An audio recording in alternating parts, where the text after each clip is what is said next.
They called me a mascot. That was their first mistake. A mascot sits pretty. I did that. A mascot makes the men smile. I did that too. A mascot steals breakfast when no one is looking. Obviously. But I was not only a mascot. I was the one awake when the desert started moving. This was North Africa during the war. Not a grand base, just tents pressed into sand, fuel drums stacked in rows, aircraft with dust in their engines, and men sleeping with one boot still on because the sky could turn against them before morning. The humans called it an airfield. I called it shade, rats, and people who dropped meat.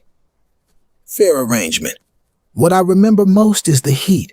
Heat in the stones, heat in the metal, heat in the canvas tents until even the air felt tired. And the waiting. That is the part people forget. They picture engines, adventure, open skies. They do not picture men staring at the horizon, waiting for aircraft to return, waiting for the enemy to come from the sky, waiting for a tent to stay empty because the man who slept there had not found his way home. At first I came for food, a little fish, a saucer of water, if someone remembered I was not made of sand. The cook called me a nuisance. Then he fed me twice. That is how humans surrender. Soon, I had a route, past the mess tent, under the radio table, around the fuel dump, along the runway where the aircraft slept like giant metal birds. Every evening, when the heat loosened its grip, I walked the edge of camp. Tent ropes, tool crates, ammunition stacks, fuel drums. The places where rats came for crumbs and snakes came for rats. The humans had sentries too. Men with rifles, fighting sleep beneath the sky so full of stars it looked like the universe had spilled salt across black cloth. They did their best, but cats understand the dark better. We listen with our whole bodies, a tremor under sand, a scratch inside a crate, a shape moving where no shape should move. One night, I stopped near the fuel dump. Fuel, in war, is not just fuel. It is flight, escape, rescue, firepower, survival. Lose the fuel, and the aircraft become ornaments. I heard something near the drums. Not rats. I knew rats.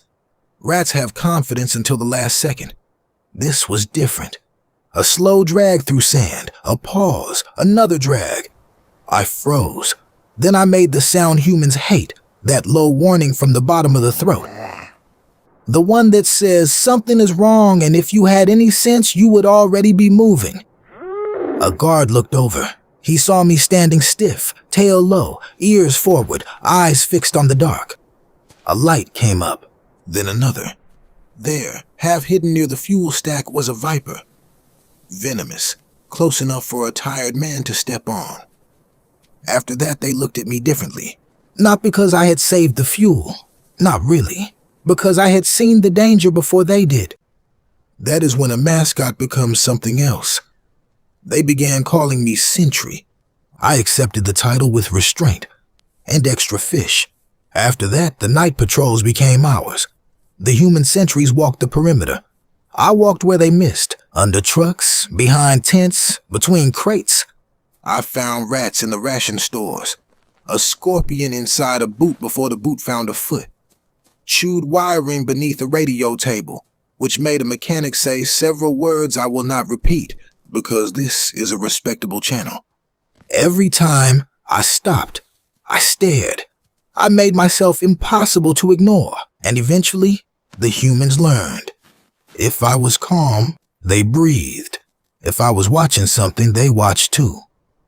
That is trust, not the soft kind, the desert kind.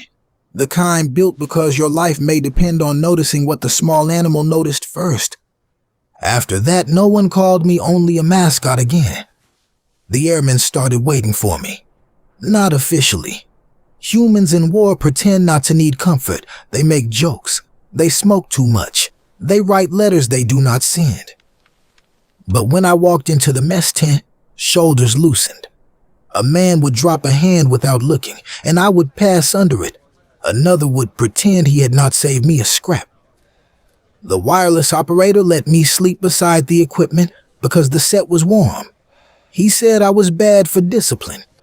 Then he moved his papers so I had more room.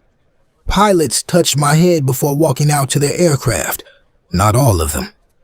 Some men do not believe in luck until the moment before they need it.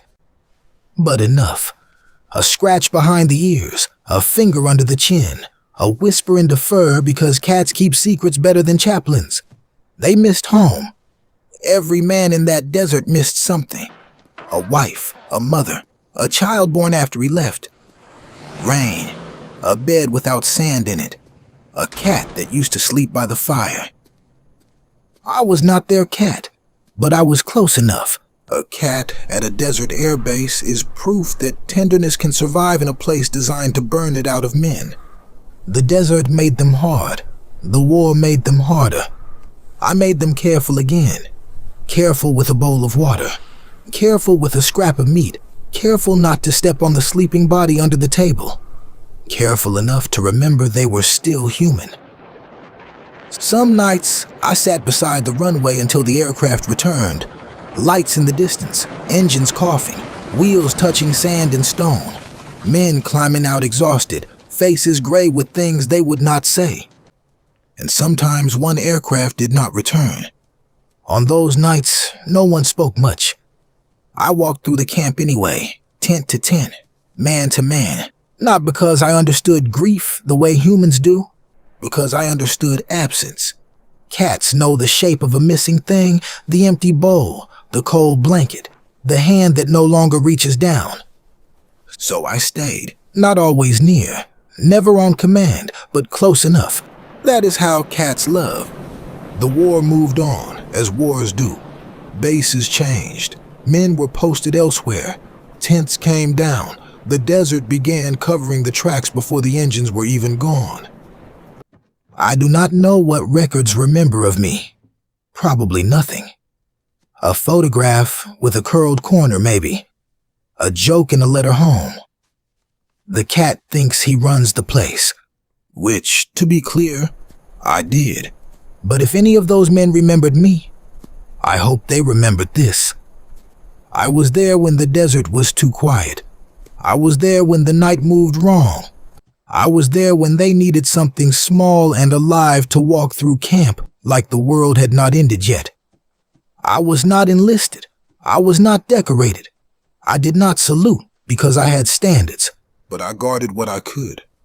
The food, the wires, the sleeping men, and the fragile little pieces of home they still carried inside them.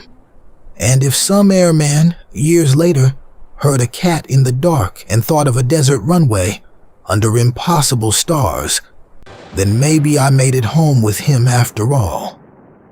Follow Cats Explain History for more stories from the cats who were actually there.